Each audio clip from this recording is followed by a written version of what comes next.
¿Listos para la palabra? Gracias, Señor Jesús. Ahora, quiero hablar de un tema que ha estado en mi corazón por un tiempo, y creo que ha llegado el momento. Y tuvimos una gran reunión de líderes hace unos días, donde vinieron todos los líderes, y tuvimos un momento especial de preguntas y respuestas con el pastor Prince. Además, en una de las preguntas que hicieron, de hecho, le estaba sonriendo a Gedeón, que estaba a mi derecha, el pastor Gedeón. Habíamos estado hablando de esto entre los líderes. Algo que pasa con las personas que reciben la gracia es que a veces reciben la gracia, pero malinterpretan la idea de obras o de ser diligentes o de ser trabajador. Amén. Dios espera que seamos diligentes. La Biblia dice una y otra vez, la mano del diligente se enriquece. Amén. La Biblia dice que José fue un hombre diligente. La Biblia dice que, como empleados, debemos servir a nuestros jefes. Y el contexto allí en la Biblia es empleadores. Nosotros diremos empleadores hoy, ¿de acuerdo? Y la Biblia dice no dar un servicio visual, solo trabajar cuando te están viendo para impresionarlos, sino con sencillez de corazón para el Señor. Y todo lo que hagan, háganlo de corazón como para el Señor y no para los hombres. Todo lo que hagas en tu trabajo, hazlo como para el Señor. Amén. Ven, sabiendo que del Señor, no de su jefe, recibirán la recompensa de la herencia, porque a Cristo, el Señor, sirves. Sirves a Cristo, el Señor. Estamos hablando de recompensa aquí. Amén. Dios te bendecirá, Dios te recompensará. No pasará desapercibido para nuestro Señor.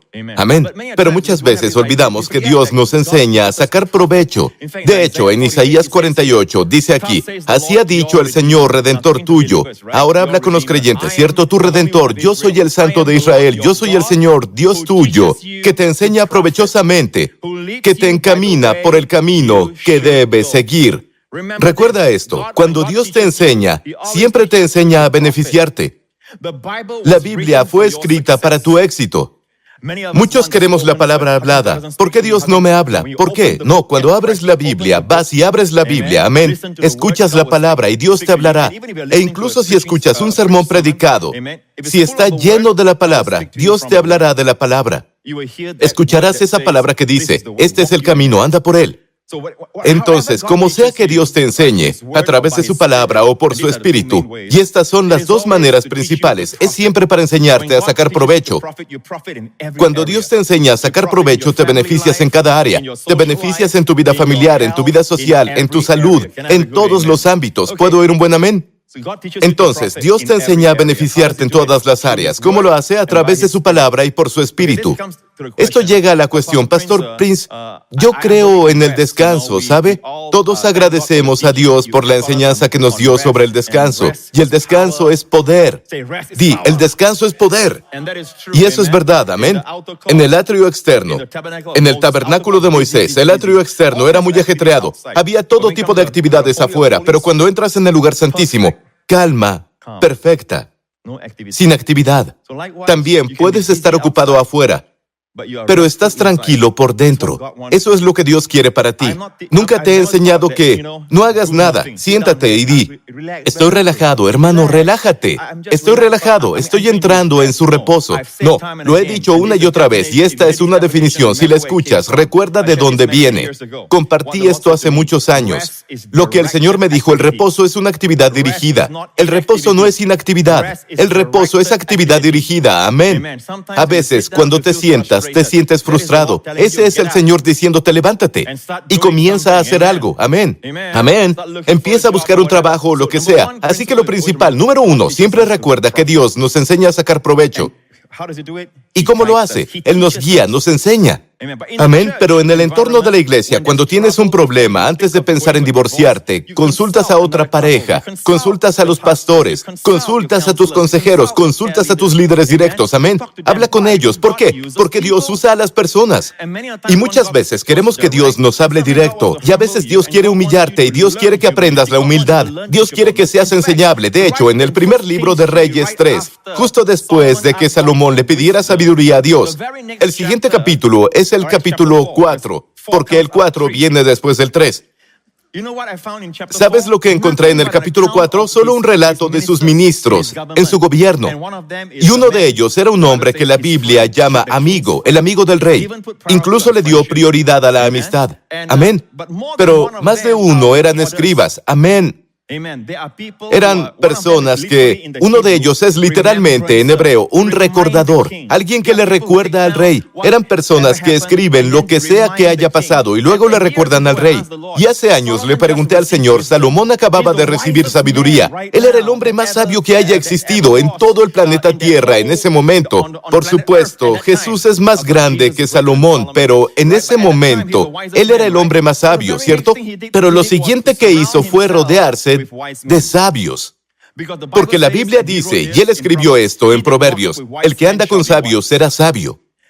Y no solo eso, se puso en una posición en la que le recordaban, verás, entre más sabio eres, no da las cosas por hecho. Te rodeas de personas que te recuerden, personas que puedan hablar en tu vida. ¿Están aprendiendo algo hasta ahora? Entonces, ¿qué lo hace ley? Si hago esto y se convierte en una ley, tengo miedo de estar bajo la ley. Con razón, porque no estamos bajo la ley, sino bajo la gracia. Y Romanos 6:14 dice, porque el pecado no se enseñoreará de ustedes, pues no están bajo la ley, sino bajo la gracia. Y hemos definido la gracia como Dios dando. La ley es el hombre trabajando. ¿Cierto? Otra forma de decir esto, la gracia provee. Provisión, la gracia y la provisión son sinónimos. Amén. La gracia es Dios proveyendo. La ley es Dios exigiendo. ¿Sí? ¿Entendido? ¿Eso ayuda? Sí, siempre que estoy funcionando, sigo trabajando. Pero si estoy funcionando y creo que Dios me lo exige y yo lo hago por mi propio esfuerzo, ese es alguien bajo la ley. Pero si estoy haciendo lo mismo, ven, aún lo hago. Sigo haciéndolo. Pero cuando yo lo estoy haciendo, sabiendo que Dios me está dando la sabiduría, Dios me está dando el carisma, Dios me está dando la ilustración en lo que sea, en mi caso es la predicación, amén, Dios me está dando, ahí se convierte en reposo. Ahora, ¿sabes qué no está bajo la ley definitivamente? El apóstol Pablo escribió esto. Gálatas 5, versículo 18, creo que es. Pero si son guiados por el Espíritu, no están bajo la ley. Entonces, no tengas miedo. Esto es ley, eso es ley. No, eres guiado por el Espíritu. Si estás haciendo algo y eres guiado por el Espíritu, no estás bajo la ley. Hola. Si son guiados por el Espíritu, no están bajo la ley. Verás, si te enseño a ser guiado por el Espíritu, entonces puedes olvidarte de la responsabilidad de hablar con la gente o escuchar el consejo de los sabios y todo eso. Yo solo sigo al Espíritu. Por eso creé primero toda esa base. Es importante que entiendas eso. Pero luego, en resumen, déjame decirte esto. Dios quiere que cada creyente sea guiado por el Espíritu. ¿Cómo nos guía el Señor? En la noche de Pascua, en el aposento alto, Jesús les dijo a sus discípulos, mientras esté con ustedes, les diré estas cosas. Cuando el Espíritu Santo, el Consolador, el Paráclito, el que viene a tu lado para ayudarte, Él va a venir y te enseñará todas las cosas. Muéstrales ese versículo. Baja. Muy bien. Él va a venir. ¿De acuerdo? Y Él les enseñará todas las cosas, versículo 26, y les recordará todas las cosas. Digan todas las cosas, sea lo que sea. Sé que algunos lo limitan a la Biblia. No, todas las cosas significa todas las cosas. Él te enseñará que todas las cosas significa todas las cosas. A ser padres, amén. Tu trabajo, tu carrera, tu vida social, lo que sea. Él te enseñará todas cosas. Y luego traerá todas las cosas a tu memoria, todo lo que Jesús te ha dicho. Escuchas lo que el Señor dijo y luego Él te lo recordará. El Espíritu Santo también es un recordador, alguien que nos recuerda. Amén. ¿Entienden hasta ahora? Eso nos lleva a lo siguiente. Cualquier crisis que tengas, cualquier prueba que pases, cualquier necesidad que estés soportando ahora y te esté amenazando, ¿qué haces? Número 1. Pídele sabiduría a Dios. Santiago 1. Y si alguno de ustedes tiene falta de sabiduría, es el versículo 5 de Santiago. Es el pasaje anterior a este. Y el pasaje antes de este empieza hablando de saludos, pero luego habla de pruebas. Es en el contexto de las pruebas. No vayas a un juicio sin pedirle sabiduría a Dios. Les pregunto a algunos, ¿le has pedido sabiduría a Dios? Seguro, claro que no. ¿Sabes por qué? Porque crees que puedes manejarlo. Crees que alguien vendrá y te ayudará. Esperas en lo natural que las cosas cambien. Por eso no le pediste sabiduría a Dios. Entonces, en cualquier prueba en la que estés, lo primero que haces, pídele sabiduría a Dios. Si alguno de ustedes tiene falta de sabiduría, pídala a Dios, el cual da a todos abundantemente. Mira la naturaleza de tu Padre.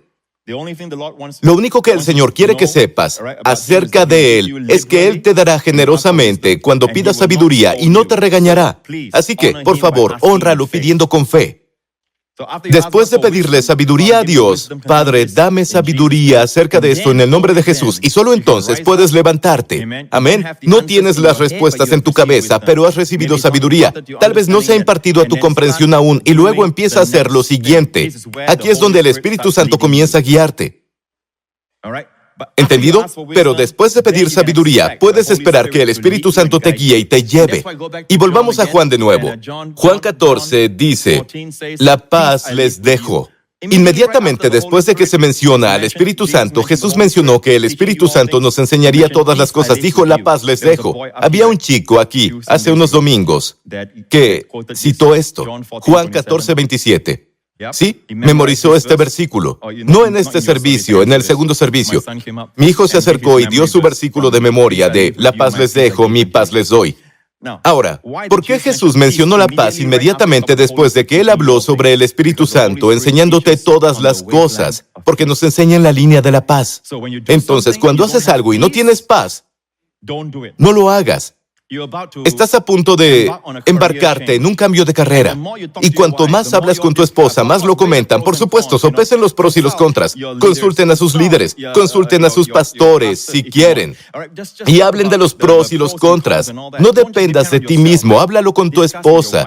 Si tu esposa dice, no sé por qué, no diga, no sé por qué. Dame una razón lógica. No sé por qué. Las mujeres son más intuitivas. Por eso la mujer estaba merodeando por el jardín. Amén. El hombre no. Ella era más intuitiva para las cosas del Espíritu, por eso fue la primera en escuchar la voz del espíritu maligno. Amén. La voz del diablo. Las mujeres son más inclinadas a eso. Las mujeres pueden sentir cosas sobre las personas mucho antes que el hombre pueda descubrirlo con la cabeza. Pueden decir, no sé sobre él, no lo sé. Él dice, ¿qué tiene? No juzgues a la gente. Pero ellas, no sé por qué. No lo hagas. Es algo que se siente rasposo. Amén. Consulta a tu esposa. Te diré esto. Existe una enseñanza que dice, cuando Dios te da paz, sabes que es Dios. Ahora, la cosa es esta. Siempre deberías estar en paz. Voy a enseñarlo así. Siempre que no hay paz, tu paz se ve afectada. Escucha, es el Señor que te está guiando, hablando. Muchas veces deberías estar en paz. La paz es tu modo predeterminado como creyente. La paz te dejo. ¿Tienes paz? Amén. ¿Cómo sabes cuando estás fuera de eso? La paz se ve afectada. Escucha cuando tu paz se ve afectada. Cuando haces algo y tu paz se ve afectada, no lo hagas. Hay veces que compro algo, lo pruebo y siento una paz al mismo tiempo. Por supuesto, sigo mi gusto. Dios me dio el gusto. Lo pruebo y entonces el sabor es más o menos... No sé si es comida de noche o algo así, pero algo dentro de mí dice, no lo toques. Yo digo, costó $5. Mi mentalidad singapurense se hizo cargo, costó $5. El Señor dice, no, no lo toques. Entonces, Dios nos guía con paz. O la forma en que se hace prácticamente es cuando tu paz se ve afectada. Amén. Romanos 8, el Espíritu mismo da testimonio a nuestro espíritu de que somos hijos. Baja al versículo. Sí, el versículo 16. El Espíritu mismo da testimonio a nuestro espíritu de que somos hijos de Dios. Así pasa en el versículo 14. Porque todos los que son guiados por el Espíritu de Dios, estos son hijos de Dios, huíos. Estos son hijos maduros de Dios, huíos. Cuando eres guiado por el Espíritu, eres el tipo de hijo que realmente lo complace. Eres guiado por el Espíritu y luego dice, pues no han recibido el espíritu de esclavitud para temor. El contexto aquí es muy importante. En el Antiguo Testamento tenían un espíritu que temía a Dios Dios de forma equivocada. Ese es el contexto aquí, el espíritu de esclavitud nuevamente al miedo. Vemos otra vez allí, porque los santos del Antiguo Testamento tenían este temor de Dios. Pero este espíritu que nosotros recibimos es el espíritu de ser. Olvídate de la palabra adopción, tenemos la palabra huiotesia, aquí, que es ser hijos, de huyos. Hemos recibido el espíritu de ser hijos por el cual clamamos, Abba, Padre. Eres un hijo, así es como te guía. El espíritu mismo da testimonio a nuestro espíritu de que somos hijos de Dios. En la primera área te dice que te da testimonio como hijo de Dios. ¿Qué pasa con otras cosas en la vida? Sí, Él te dará testimonio, pero dar testimonio es esto. Mucha gente no lo entiende. Dar testimonio significa que tú entras en acción. Estudiante significa que estudias. Mientras estudias, Él puede guiarte. No, Él no da testimonio con este pasaje. Este no es el tema en el que quiere que me enfoque. Él puede decirte, estudia este tema, no tienes mucho tiempo, entonces Él puede guiarte. Pero no abres el libro. Señor, háblame, Señor, háblame. ¿Qué libro? ¿Cuál tema, Señor? ¿Cuáles son las preguntas que saldrán? O te sientas y dices, Señor, no voy a tener una cita, voy a la iglesia. Señor, tráeme a un hombre. Creo que si Michael es el indicado, traerás a Michael frente a mí. No es la forma de Dios. La forma de Dios es que vayas a la iglesia. Si estás soltero, vas a ese grupo en la iglesia, te involucras, participas en la iglesia, amén. Por supuesto, la iglesia no es el único lugar donde puedes encontrar a tu compañero de vida, pero es muy seguro. Muchas de las heroínas de la Biblia, todas encontraron a su pareja en el agua, en el pozo. Lección. De todos modos, seguro. Pero es posible que puedas encontrarlo en otro lugar, por supuesto. Dios es soberano, amén. Pero no puedes quedarte en casa sin hacer nada y esperar. Hola, mi nombre es Albert. No funciona así, no funciona así, ¿de acuerdo? ¿Están escuchando? No te sientas ahí y dices, ¿qué trabajo quieres que haga, Señor? ¿En qué trabajo? ¿Cierto? Oh, dame un trabajo, Señor, dame un trabajo. Amén. Pasas y luego das testimonio con unos pocos, luego vas a la entrevista, tienes que estar ahí, tienes que sentir al entrevistador, tienes que sentir el ambiente, debes sentirlo. A menos que hagas algo, ¿cómo puede Él dar testimonio? A menos que te muevas y hagas algo, a menos que estés ejecutando, ¿cómo puede Él dar testimonio? Solo cuando ejecutas. Él dice sí, da testimonio con Él. Si no hay acción, no hay nada que atestiguar. ¿Ves cómo Dios hace las cosas? Voy a terminar con esto. ¿Cómo opera Dios? Dios usa gente. Dios dice, me he provisto de rey entre sus hijos. Me encanta esto. En el primer libro de Samuel 16, el primer versículo, me he proporcionado un rey entre los hijos de ¿quién? Los hijos de Isaí. Dios ni siquiera mencionó su nombre. Así que el profeta Samuel tuvo que ir a Belén, la ciudad de David, donde estaba David, y tenía que ir a la casa de Isaí. Todo lo que sabía era el nombre de Isaí. No sabía cuál hijo. Tenía 7 hijos. Todos eran nombres de guerra. Y David estaba en el campo como pastor, el más joven. Entonces el padre dijo, ¿quieres ver a mis hijos? Él dijo sí. Entonces uno por uno pasaron ante él. El primero era alto, moreno y guapo. Y Dios dijo, no es el indicado. Él nunca le dijo al padre. Entonces el profeta dijo, siguiente. Llegó el siguiente. No es ese, no es ese, no es ese, no es ese. Hasta el último, no es ese. Dijo, ¿son todos tus hijos? Entonces el padre dijo, sí, ahora lo recuerdo, tengo un hijo más. Imagina si eres su hijo. Imagina, ¿te ha pasado antes que eres el último en ser recordado? El último en ser llamado en un partido de fútbol o lo que sea. ¿Eres el último en ser elegido? David fue el último. Pero cuando entró sucio, dice la Biblia, el sudor corría. Amén. Tal vez olía a oveja. Dios dijo, este es el indicado, y lo ungió. Mi pregunta es esta, ¿ya lo notaron? Incluso un profeta no sabía quién era hasta que uno por uno pasaron, uno a uno. Dios no pasa por alto el proceso de ir a una entrevista de trabajo, conocer gente, y luego, cuando están frente a ti, puedes dar testimonio. Amén. ¿A cuántos de ustedes les gustaría tener una visión del Señor o una visión que surge y ves cosas, cierto? A todos les gusta eso, ¿cierto? Pero no lo busques. Amén. Si buscas una visión, el diablo puede engañarte. Más bien, pídele a Dios. Número 1, pídele siempre a Dios por sabiduría. Luego, número 2, consigue consejeros. Amén. Habla con ellos, personas en las que confías. Y número 3, incluso mientras están discutiendo, puedes sentir en tu espíritu y toma la primera acción. No te limites a decir, me sentaré allí. He estado sentado 6 meses, todavía no sé si es el trabajo A o el B. ¿Qué trabajo elegir? ¿Sabes? Universidad A o esta universidad. Por supuesto, la universidad tiene un límite de tiempo, pero no. Solo sigue con esto. Voy por A. Señor, te he pedido sabiduría. Todo parece apuntar a esta dirección. Si me equivoco, dímelo, Señor. Y a medida que planeas y continúas, si hay falta de paz o hay un aumento de paz,